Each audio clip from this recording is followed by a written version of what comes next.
قدم فريق الأهلي المصري أمام فريق ريال مدريد الإسباني في مباراة نصف النهائي لكأس العالم للأندية، والذي ينظم بالمغرب.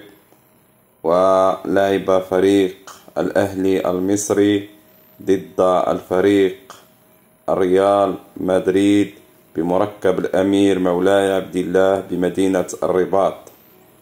قدم الأهلي المصري مباراة قوية ضد الفريق الكبير ريال مدريد، وانتهت المقابلة بفوز ريال مدريد على الأهلي المصري ب3 أهداف مقابل هدف واحد.